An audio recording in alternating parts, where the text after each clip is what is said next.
My name is Gugu Sithole. I am a travel entrepreneur as well as a founder of Glamping Adventures in South Africa. So I'm very excited to be among you guys, industry greats. I've read your bios, very, very exciting. And I feel like what better time than now to discuss, the future of group travel. It's just been a unprecedented times for all of us. Nobody, saw this coming, and here we are now. We having to do things differently. We're having to interact, to socialize differently, and certainly to travel, differently. But before I go into that, I'd like to introduce everybody because I think we need to know who we are, what we do. And so I'm going to start with you, Kelly. Kelly is a director at the Travel Connection. The Travel Corporation. Yeah, and she has over 20 years experience in the tourism sector. Your passion lies in sales and marketing. And Kelly has also led Kontiki Holidays in South Africa. So yeah, welcome, Kelly. She is with the Travel Corporation right now. And then I'll move over to Brian. Brian is the MD at G Adventures. He also has vast experience, like over 30 years experience in the travel sector, and especially in the EMEA countries. He's very passionate about responsible tourism, about leaving great footprints wherever he goes, and just basically taking care of the communities that he takes his people to visit. And last but not least, we've got Yolanda Vuka. Yolanda has worked in hotels across Europe as well as South Africa, and she's now responsible for sales, but also markets, and she's been with the Dragonfly for 18 years now. Her passion is in traveling Africa. So if you are talking gorilla tracking in Rwanda, if you're talking sighting of the big five, you have spoken to Yolanda's heart. So welcome everybody. I'm excited to be having this discussion with you today. So I'd like us to start just looking back, sake, how did we do group traveling before this pandemic? Kelly, you can start.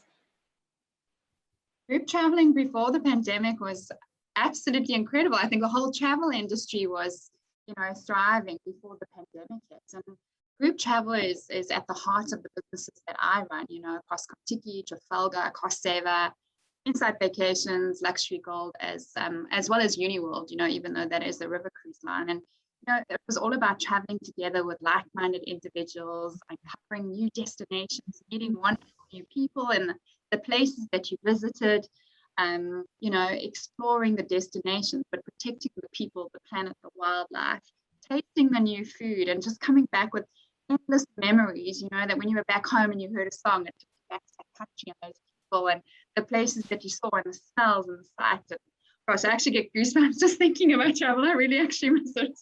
Please take me back. But, travel is actually one of the most magical things you could ever experience. I think I've learned more on my travels than any textbook or university could have ever shown. And it's just something so special. And I think just talking about it now makes you realize how much you miss it. And I cannot wait to get back to it. Yeah. Brian, anything you'd like to add on that? Well, I think, the thing with the pandemic has taught everybody that, to the points that Kelly was making, travel is actually very special. And I think it was getting a little bit commoditized. People take it for granted. And now that we've had it taken away from us, I think people really start to appreciate, that travel is actually very special. And the other thing is, we're curious species as human beings. So, we thrive off of exploration. We thrive off of contact with other human beings, cultures, So I think that's the key bit for me. I think people have found, this real like wanderlust now, coming, you know, through this pandemic, hopefully eventually as we start to come out, that, you know, we've really missed all of those elements that, you know, travel can bring, that enriches everybody's lives.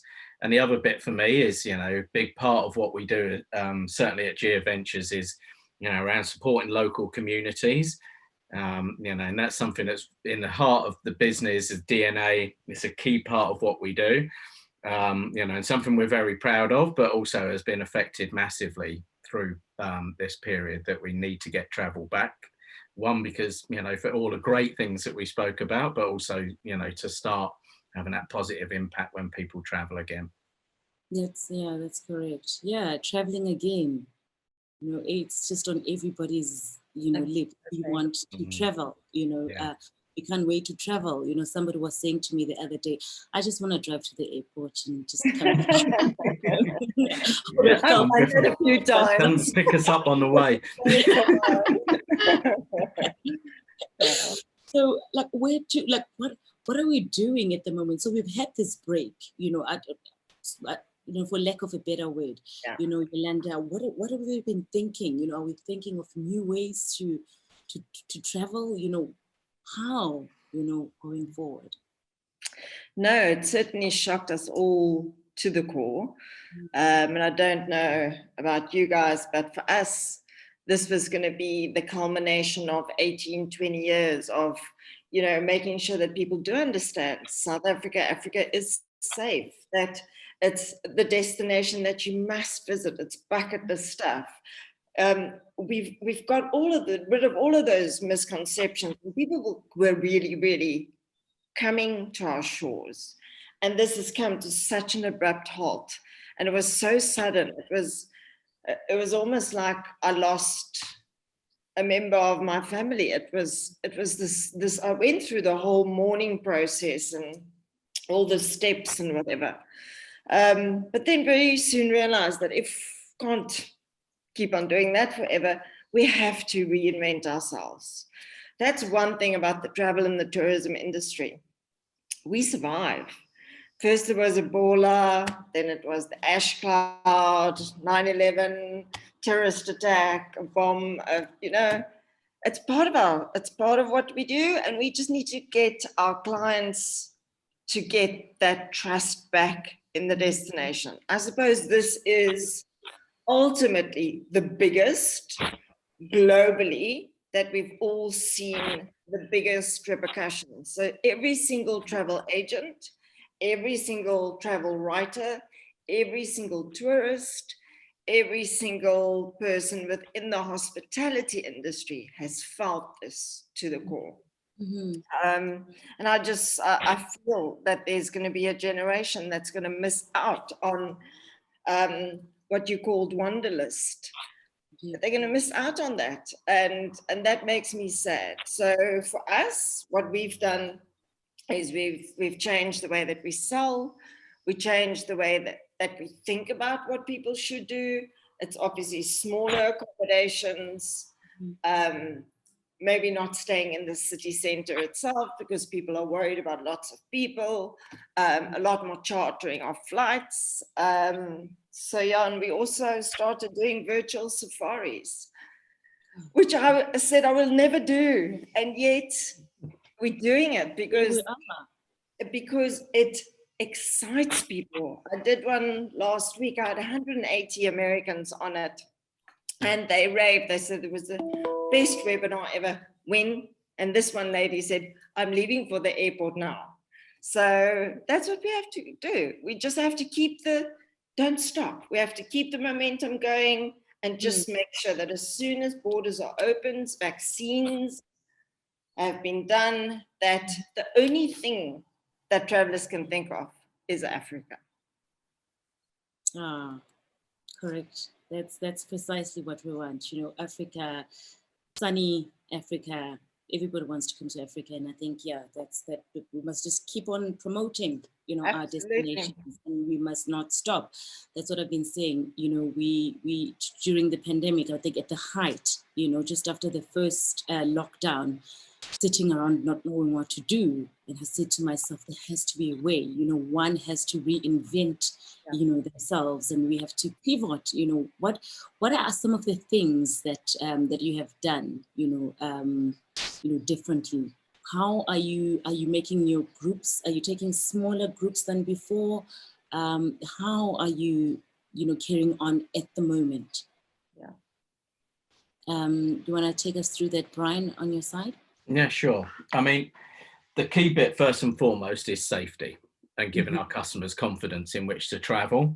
So part of that was we created a travel with confidence policy, which very clearly stipulates how we're going to look after our customers whilst traveling, whether it's social distancing, mask wearing, you know, where we go to eat in an evening, protocols around hotel, transportation, you know, the whole thing. We've had to literally, if you like, take a tour and think of every aspect of it and then work through what does that mean from a safety perspective. So travel with confidence is the overarching policy that we've put in play to give our customers the reassurance of how to travel safely. Then the second bit to that was that we looked at it and said, okay, what are the things the customer's going to want from us in certain circumstances? Not every customer, but some customers were probably, you know, will want added security over the top of that. So we created a portfolio of travel with confidence plus tours that, you know, so in other words, if you on a coach transferring, you know, from wherever you're going to, the seat next to you is a free seat, so you're not necessarily sat with somebody else.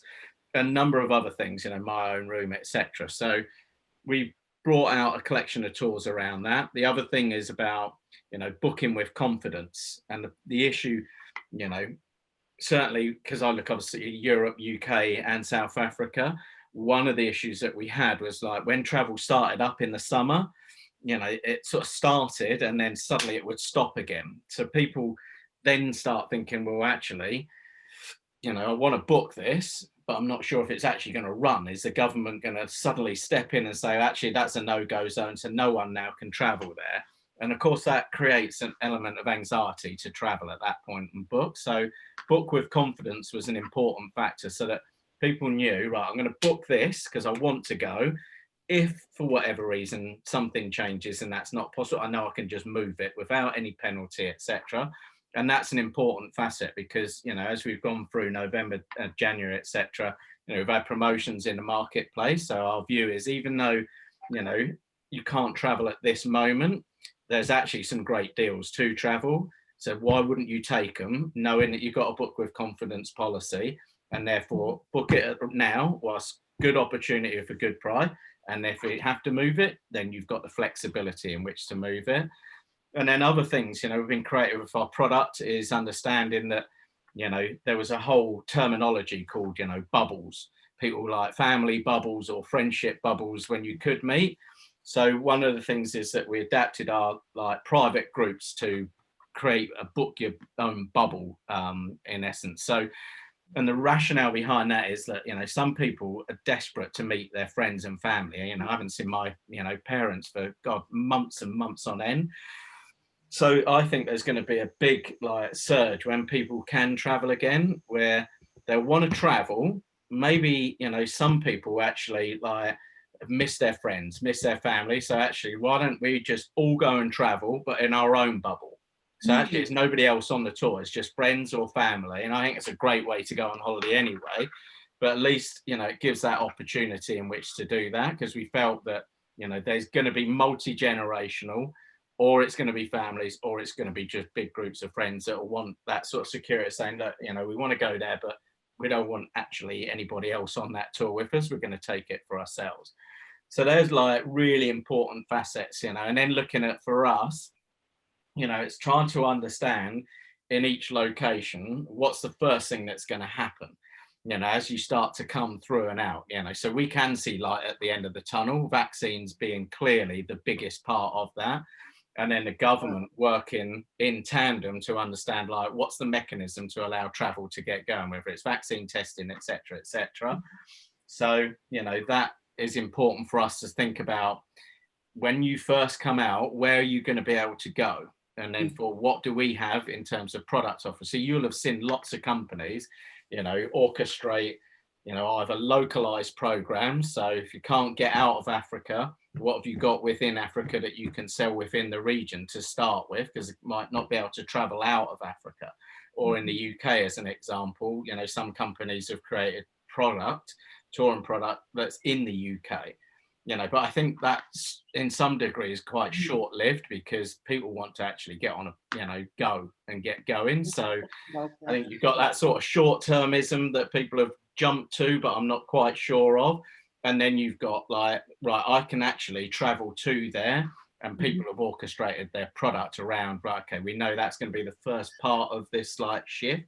And then obviously the road back is back to normal at some point, and however long that's going to be. But I think that's coming. We can see it because, vaccine programs are starting to take momentum. So I think there is light at the end of the tunnel from that perspective. Oh, that's great. Very exciting to hear what you've done. Kelly, you want to share with us your journey? I think very similar along the lines of Brian. I mean, we've all experienced that our guests want to feel confident with booking with us. So I book with confidence. I think flexibility is the new currency these days. Everyone wants to know that you've got flexible booking conditions, that if something does change prior to departure, they will be taken care of, whether it's due to another departure, being able to change if they're not comfortable. So flexibility and that whole booking with confidence, we've definitely got that covered, as Brian had mentioned. Traveling with confidence is also a big thing. You want to know that when you are going overseas, you're so excited, but you can still explore the world the way you remember. You don't want to be confined by all these protocols and rules and regulations. And I think that's one of the benefits of group travel is we take care of everything behind the scenes for you, that you can literally go and enjoy this magnificent trip to whichever country you've chosen. We've got a team that is working 24/7 behind the scenes to keep up to date with any changing country regulations, protocols, and making sure that we adapt without it impacting on our guests' enjoyment. We've also gone another step further on our brands, Trafalgar, Inside Vacations, and Luxury Gold. And we've introduced a well-being director that will accompany these trips. This person is solely responsible for the well-being of all our travelers. They will go into the restaurants, ensure that all the social distancing protocols, all the hygiene protocols are adhered to. If anything does happen on the trip, they are there to take care of our guests' safety and hygiene as much as we possibly can, to ensure that they are comfortable when they are traveling. That nobody wants to go on holiday and worry. That's what we do on a daily basis. Let us take care of all that kind of stuff for you. And as Brian said, book and travel with confidence is something we've all done. Booking in your bubble, we've gone from bubble gum and bubble tea to now traveling in a bubble. And that's something that we've had to adapt to. And I think it's going to be wonderful seeing groups of people travel together that know each other. Or when you travel in a group, everyone in that group has been taken care of the same way. So you travel, rest assured that all the protocols, all the procedures have been done for that group too. So a lot of similar things, just a few additional things. But traveling in a group, I think, is the perfect way to travel in the future. It was the perfect way. And now going forward, traveling with that, us taking care of all the details. You go and have fun. You've earned it after this year of crying out loud. And I know Brian and Yolanda mentioned the Wanderlust. I think it's going to become Wandermust. We have to get out there. Exactly. Never mind this dreaming about it. Let's go and do it. So definitely book and travel with, do it. Wandermust it is. So protocols, I think I've learned more about hygiene and well-being protocols than I ever thought I would learn about in the travel industry, to be honest. We've introduced all of that, and making sure sanitation is all taken care of, the things that were never in my vocabulary, to be honest with you, beforehand, talking about a holiday, but it's all been taken care of. And I think that is one of the things that we can be really proud of. And I know everyone on this call has had to pivot or reinvent or relook at, as Brian said, your trip from start to finish, what it takes. We've been running some domestic series in different countries. In Australia is one of them, where they have the domestic trips. And as you know, in Australia, if they have a little COVID outbreak of a couple of people, they close the borders. And we've had to learn how to, even when we're traveling at the time, to change a trip and to pivot on the spot. And it's all taken care of very seamlessly. So I'm very confident in group travel going forward. And I think we've already done so much to get to where we are. And the borders are not even really open. at this stage for us. So yeah, I always say that the most important thing is to make sure that the traveler feels comfortable, that, you know, I will be taken care of, and that the risk, you know, is minimal. Like just this weekend, we had a group in out in Clarence. Actually, we're at Golden Gate, and we found ourselves actually having 5 campfires, you know, as opposed to we sit around the fire, everybody buy marshmallows, people have a drink, and all of a sudden we're thinking about 5 of them because social distancing, you know, people need to be comfortable. And I was like, wow, is this can't be the future, you know? But we have to do what we have to do at this point in time, you know. Absolutely. So I'm really glad to hear and to have learned new things as well about the more things that can be done to assure the travelers that we've got this, you know, and we've got it. You know? Yeah. And just very quickly to your point, you know, we have the most amazing spaces naturally to do this physical distancing thing. We've got it on our doorstep. It makes sense. Take you to the bush, go on a safari, go to Botswana. You know, it's there. So we are probably one of the most luckiest destinations where the infrastructure is actually there. It's actually creating an even better experience with kind of doing your own thing, the physical distancing. I've managed to somehow become a little bit of a travel influencer to my clients, and I've packed my bag. I've driven this country flat. I have flown up, but I have gone to see every single lodge and hotel that we book for our clients, and I went into the laundry rooms, into the kitchens, and the amount of back house stuff that needs to be done to be able to create this travel with confidence is insane. Never mind the cost, but the dedication of the staff and how desperate the staff are to have people back, to serve, to show them a rhino, to take them out for a walk. It's just the passion is there. The passion is there. It's all there, just waiting to happen. And I think for all of us, I'd also like to talk. Sorry, just 2 seconds. For all of us, I think it's also made us realize how important we are based in the destinations, because we could go and fight for the cancellation periods, the postponements, the flight tickets, etc., etc. I think a lot of people have learned that they need partners like us who will go out and fight the fight for them, because there was a lot of agencies, airlines that simply turned their back on them. So I think that's also going to change the arena a little bit going forward. Sorry, I talked too much. No worries. You know, talking to your point about the staff wanting, you know, the guests to come back, you know, that interaction as well. I've certainly felt that I've also been traveling, just discovering new places. You know, my passion also lies in rural tourism. You know, those untouched gems. You know, those undiscovered.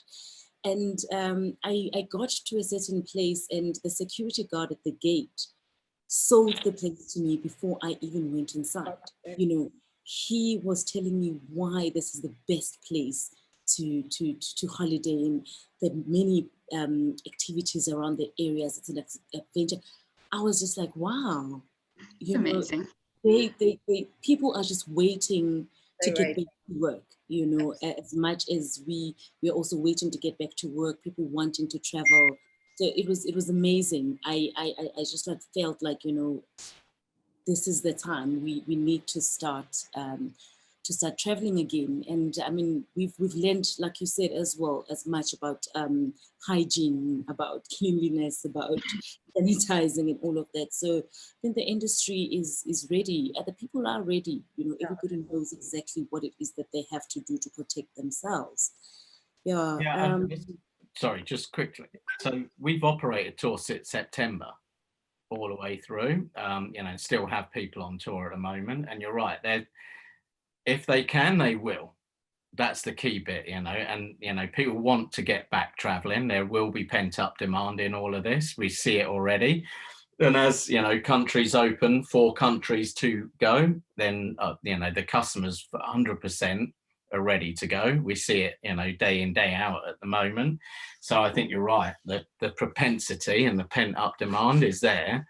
The conditions need to be right in which to do it. All the feedback we've had of every single customer that's been on the tour since September has been like massively positive. In fact, they're just like so grateful that they've been able to travel more so than anything else. Mm-hmm. Would I at this point be able to ask a question? Sure, feel free. Okay, so the whole liability of when clients travel to the destination and with us, where does that leave us? Because we used to have travel insurance. Who takes the responsibility if something COVID related happens to them while they're in our care? Anyone has any idea? Well, it's a great question. Yeah, most customers, I don't, in terms of the law, certainly coming out of Africa, I can only speak for like UK and Europe at the minute, but they'll need an insurance policy in which to travel, because the advice from the government is you can go here, but you can only go there if you've got insurance, etc. So there are insurance policies that will cover anybody in the event of should they catch COVID before they travel, during travel, or so I think that's the most important bit, is the customer's got to make sure that before they go, that they cover themselves effectively in the unfortunately, in case they do catch it. But that has to come down to the individual to make sure that they've got the right things in place. Like anything else, I suppose travelers need to take responsibility for their safety. We can make it as safe and 100%, but follow protocol as much as possible. But it was just an interesting question that I had from a client. Yeah, thank you for that, because now it's also opened our minds as well. When clients book, you need to ask them if they've taken insurance. They need to take insurance if the insurance actually covers COVID. Correct. Because I mean, the future of group travel, I mean, the scientists at the moment are predicting that COVID is going to be around for a while, So what is technology, have you thought of how technology can help, in running our businesses? What are you doing differently, to pre-COVID in terms of the utilization of technology? Well, I think that's an interesting question. I'm not sure technology necessarily. I mean, look, we're going to be living with this, unfortunately. It's not going to just disappear, in the same respect that, if you have to go, Tanzania as an example, do Mount Kilimanjaro, we have to take vaccination documentation to prove that we've had it. The vaccination. So I sort of see COVID being a similar sort of thing for me, is that, you have your first jab, you have your second jab, then you'll probably have to have a booster. And that wouldn't surprise me if that booster continues on a yearly basis as variants keep, mutating, etc. But the key bit is how quickly we can get everybody, through that vaccine program around the world, therefore opening up. Sorry, my dog has just decided that it's going to go ballistic in the background there. So I think we have to learn, we're going to have to learn to live with it and cope with it. I think that's one way in which, we will do. But, we have to just work out that balance. And now the window cleaner has decided that he's now has all. It wouldn't be a Zoom call without all these interruptions. Is nobody naked? Yeah. No, exactly. So I think the key bit about the future is that balance for me between environment and social impact, making sure that as we come back, it's we travel safely, we think about the environment, because we've had chance to stop and think about impact. And I think key bit for me is also around making sure that that impact that we make is a positive one, and that's why, community tourism for us is so important, because without travel, people suffer. and it's important that we get travel going so that we can get these communities, help these communities to become self-sustaining and get moving again in the right direction. Sorry, so noisy here. I'm going to have to. No, it's good. I think the future is so uncertain at this stage. We're still not very clear on what's happening. So I think we have to just remain very agile in this very fluid situation and adapt and adopt new policies and procedures as things change. And I think, as Yolanda had mentioned, we are a very resilient bunch, this travel industry, and we're very adaptable to change, and we will implement whatever is required to ensure that we are traveling safely. And we're looking after our travelers with us, and we do, as Brian said, make the social impact when we do get out there and traveling, because travel and tourism is a huge boost to the economy and the local communities, and it would be great to see that restarting again. But whatever the technology or the future looks like, I'm not sure we've implemented everything we possibly can right now, but and we will change and adapt as we need to. I suppose, controversial or not, I do hope that government will reach out with a little bit more support for these smaller businesses and even the bigger businesses. But we have another year that we have to survive. I can't see our business picking up to anything that it was until November. So that's a long time to kind of ride it out and look after staff with zero income. So I'm sure we all feel the same, that would just help us focus, help us, survive this. That was actually my next question. Like, what interventions, do we think we need from the industry bodies, the associations and government? Because certainly, as an industry, we need help. Desperately. Yeah. So, I think that help has to, I look at like what's happening around the world. And I think, yes, there's financial support that, in different areas, governments can aid the travel industry in terms of that, knowing, the situation. The other aspect is important is, the UK is an example of, they have a government task force that has been put together about 3 weeks ago, reports back to the government on the 12th of April around how do we actually get international travel started again, but in a confident and consistent manner. So that task force has been working with industry, has been working with consumer, all the health bodies, etc. So that is the first step in terms of the government trying to understand, okay, how do we actually get this industry back on its feet and start to move? Because to the point we said earlier on, we are going to be living, unfortunately, with this pandemic for a period of time. So you can't just say, right, that's it, like nothing's going to move. Things will get better and we have to start working towards that. So I think there has to be a pragmatic approach from local government that works with industry to understand, like, how, when, and what's the safest way. Safety has to come first and foremost in this, but a pragmatic element to it as well. So I think that's an important facet. And then the second piece sort of relates back down to your question around technology in the future. So, vaccine passports is something that's been spoken about all over the world, and what I would hope, therefore, is there's a real commitment that on a global basis, that everyone comes together and works out, what does a vaccine passport actually look like?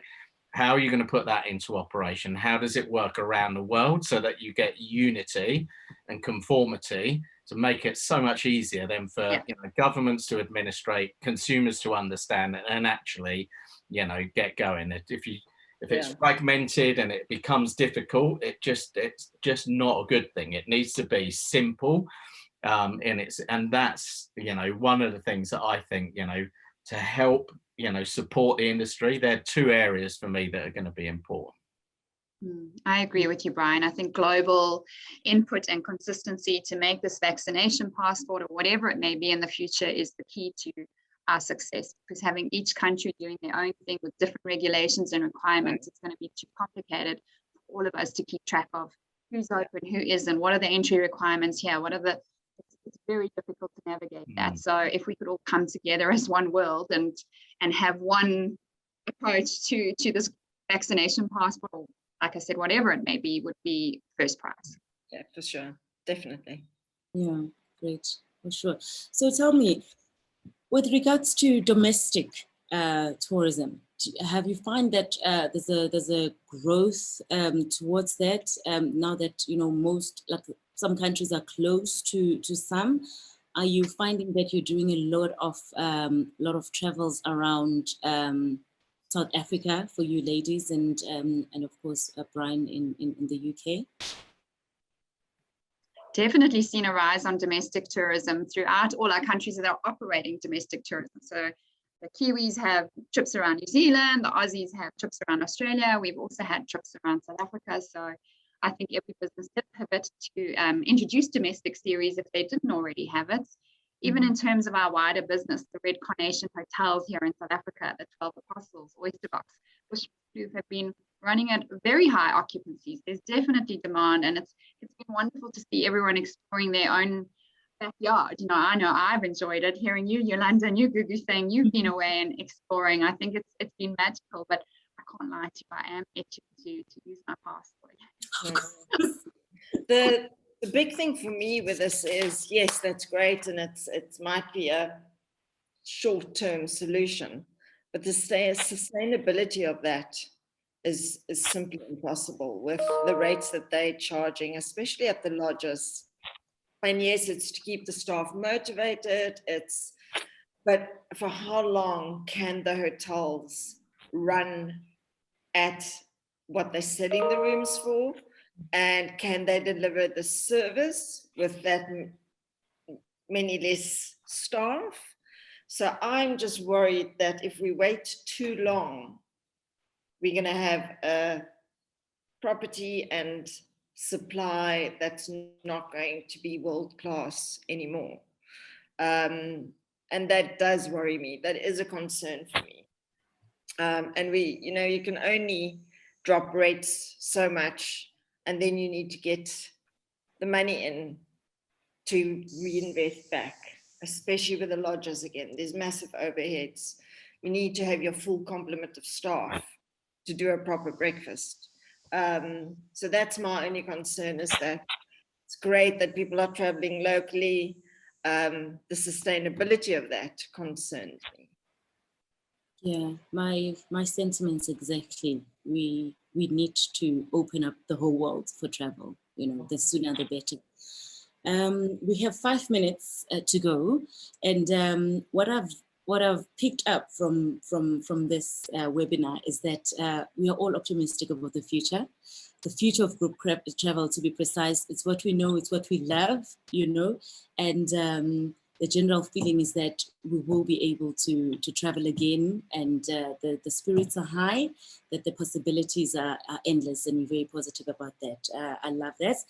I'd like to give each one, just to close off, just to tell us what you envisage will happen in your areas, you know, what new things are coming out, what we should be looking out for, or just anything, whether it be a plea to government, whether it be a plea to associations for support, anything, please take it away. Let's start with Kelly. Okay, so who's starting?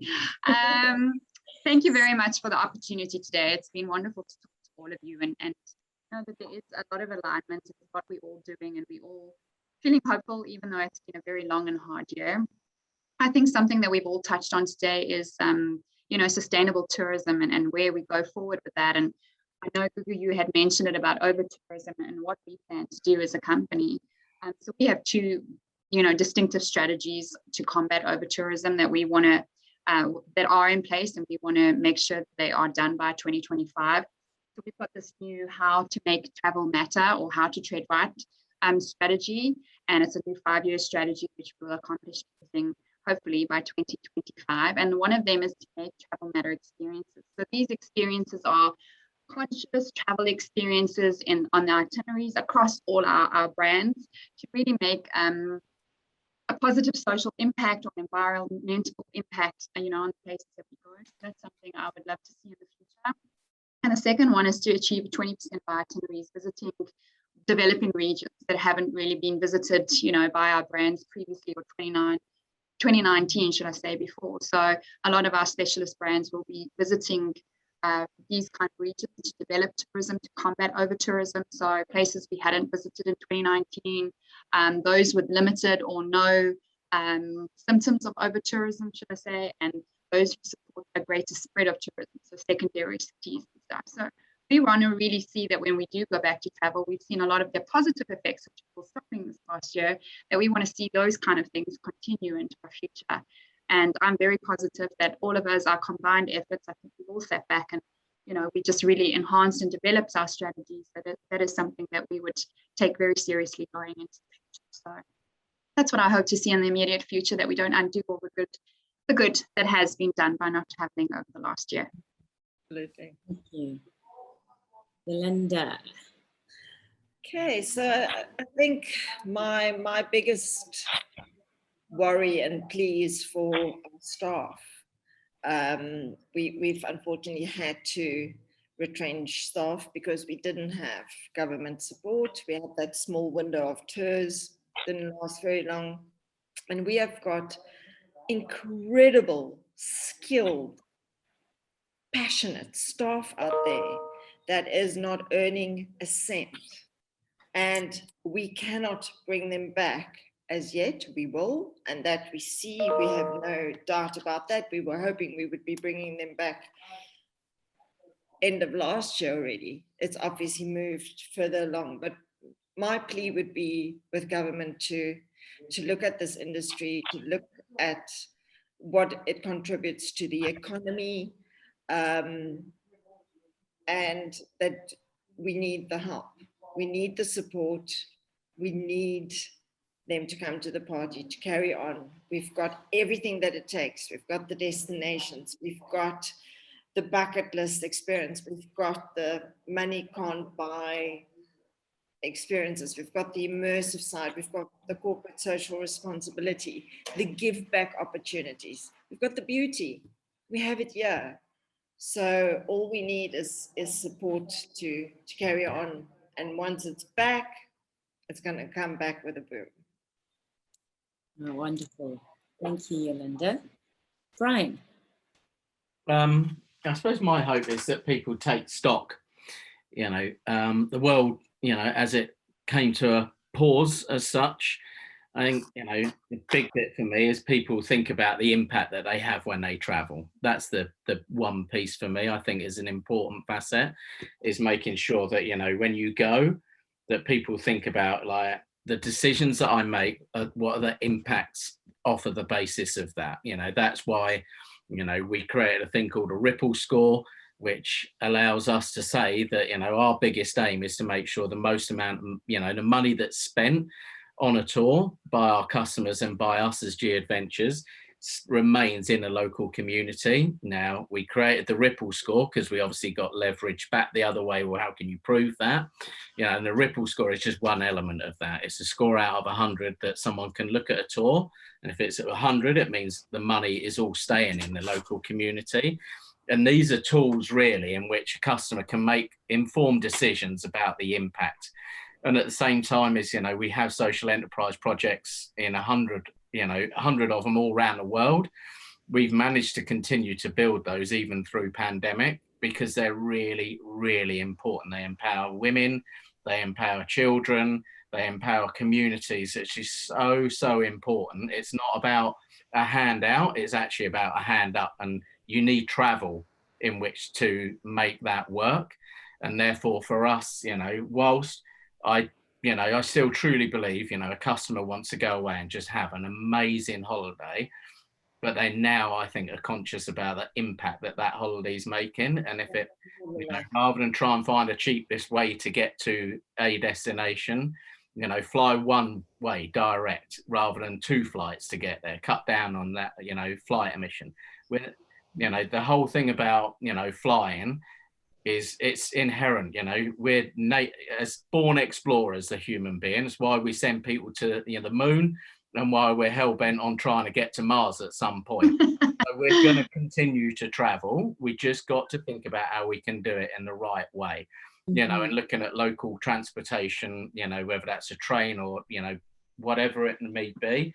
So I think that's my hope, is that, you know, in this pause, that people do take stock and think about, you know what, I want a great experience, you know, or all the things like Yolanda's just listed off, and a million, you know, really cool things there that travel does.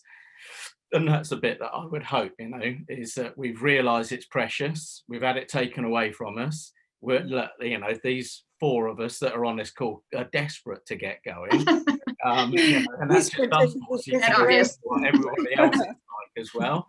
But I would like that when they do get that desperation to get back, they think about their impact. And I don't think that will happen straight away, because I think there will be this, you know, wonder must.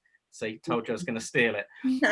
You know, people want to get away and go, like, and they won't think, you know, maybe in the first instance twice about it. But I do think this has a longer term impact, where people will choose hotels, choose destinations and what they do for the right reasons, and make sure that travel is a force for good for everybody.